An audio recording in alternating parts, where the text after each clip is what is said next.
Συζητάμε πολλές φορές για το τι είναι μια αρθροπλαστική ισχύου, συζητάμε για το τι αποτελέσματα έχουμε μετά από μια αρθροπλαστική. Λιγότερο συζητάμε για το τι συμβαίνει πριν από μια αρθροπλαστική. Ποιος είναι ο ασθενής ο οποίος θα έχει ένα καλό αποτέλεσμα, ποιος είναι αυτός ο οποίος θα ωφεληθεί πραγματικά από μια άριστη μέθοδο διόρθωσης της αρθρίτιδας. Θα πούμε λοιπόν μερικά πράγματα για το πώς προετοιμάζεται κάποιος για να υποβληθεί σε αυτή την επέμβαση. Το πιο σημαντικό βήμα από όλα είναι ο ασθενής να είναι ενήμερος για το τι είναι αυτό το οποίο θα κάνει και τι πρέπει να περιμένει μετά, τι θα του προσφέρει και τι όχι. Είναι πολύ σημαντικό ο ασθενής μας να έχει κίνητρο να υποβληθεί σε αυτή την επέμβαση και το κίνητρό του έχει να κάνει πάντοτε με την ποιότητα ζωής που θέλει να αποκτήσει και επίσης είναι πολύ σημαντικές οι προσδοκίες του να ταιριάζουν με αυτό το οποίο εμείς θα του προσφέρουμε.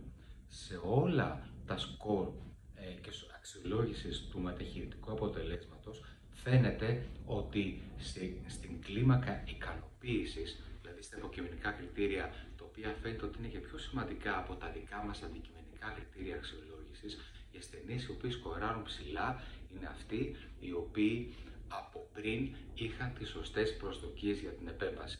Άρα λοιπόν το πρώτο βήμα είναι να βρει κανείς τον γιατρό του, να μιλήσει μαζί του, να του κάνει όλες τις ερωτήσεις που έχει στο μυαλό του να κάνει, χωρίς να τραπεί για καμία ερώτηση, να είναι σίγουρος για το τι ποιότητα ζωής θα έχει μετά, πότε θα την επανακτήσει την ποιότητα ζωής του, να ξέρει εάν θα ταλαιπωρηθεί πόσο, λίγο, πολύ μετά την επέμβαση, γιατί αυτό βοηθάει στο να έχει μια θετική στάση και έτσι σε οποιαδήποτε δυσκολία μπορεί να προκύψει μετά, σε οποιαδήποτε απέτηση μπορεί να υπάρχει, ο ίδιος να έχει μια πολύ πιο θετική στάση. Πάμε να πούμε τώρα μερικά λίγο πιο πρακτικά ζητήματα. Μιλάμε για μια επέμβαση η οποία έχει να κάνει με την ποιότητα ζωής. Έχει να κάνει με το ζήν λοιπόν και όχι με το ευζήν. Αυτό σημαίνει ότι θα πρέπει να διηγηθούμε στην χειρουργική αίθουσα με τη μέγιστη δυνατή ασφάλεια όσον αφορά τη ζωή του ίδιου του ασθενούς. Και αν και είναι εξαιρετικά σπάνιες περιπτώσεις που μπορεί να τεθεί σε κίνδυνο κάτι τέτοιο, ωστόσο μιλάμε πάντοτε για μια χειρουργική επέμβαση. Άρα λοιπόν ο ασθενής μας θα πρέπει να ελεγχθεί πάρα πολύ καλά, καρδιολογικά, αναπνευστικά, όσον αφορά την νεφρική λειτουργία του, όσον αφορά τις τιμές των παραμέτρων που έχουν να κάνουν με τον αιματοκρίτη και το αίμα του γενικότερα και πρέπει να είμαστε πάρα πολύ προσεκτικοί σε αυτό. Οι πιο καλοί ασθενείς είναι αυτοί οι οποίοι παρακολουθούνται και όσον αφορά τη γενική τους υγεία, έχουν τον καρδιολόγο τους, έχουν τον παθολόγο τους, είναι ελεγμένοι.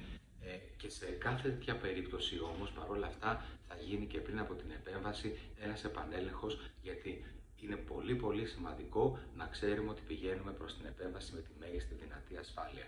Και εδώ είναι πολύ σημαντικός βέβαια και ο ρόλος ενός πολύ καλού αναισθησιολόγου, ο οποίος παρακολουθεί τον ασθενή πριν από την επέμβαση, κατά την επέμβαση και μετά.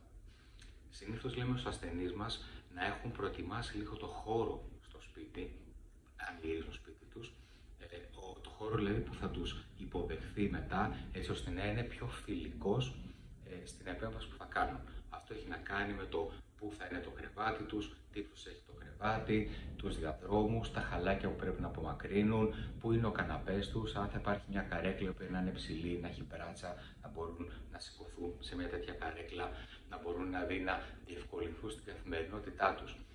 Πόσο μακριά είναι η τουαλέτα τους, αν έχουν στο σπίτι σκαλιά. Όλα αυτά θα πρέπει να τα δουν από πριν και θα πρέπει η πρόσβαση σε χώρους να είναι εύκολη και να μην έχει πολύ μεγάλες αποστάσεις. Θα πρέπει να σιγουρευτούν ότι δεν υπάρχουν αντικείμενα στο σπίτι τα οποία θα σταθούν εμπόδιο στην πορεία τους ή χαλάκια στα οποία μπορούν να γλιστράνε ή μπορεί να πέσουν, έτσι ώστε να είναι όσο το δυνατόν πιο γρήγορα αυτόνομοι με τη μεγαλύτερη δυνατή ευκολία.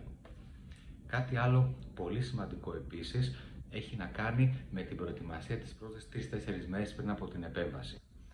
Πολύ συχνά θα προτείνουμε στους ασθενείς να πιούν πολλά νερά. Αυτό είναι πολύ σημαντικό, πολύ καλή ενυδάτωση πριν από το χειρουργείο. Θα τους προτείνουμε επίσης την προηγούμενη μέρα να φάνε ένα ελαφρύ φαγητό και αν είναι δυνατόν την προηγούμενη μέρα και την προπροηγούμενη μέρα να προσπαθήσουν, παρά τη μικρή αγωνία που μπορεί να έχουν, να κοιμηθούν καλά και να έρθουν ξεκούραστοι. Άλλο ένα πολύ σημαντικό ζήτημα, το οποίο θα πρέπει να το θίξουμε, είναι ότι από τη στιγμή που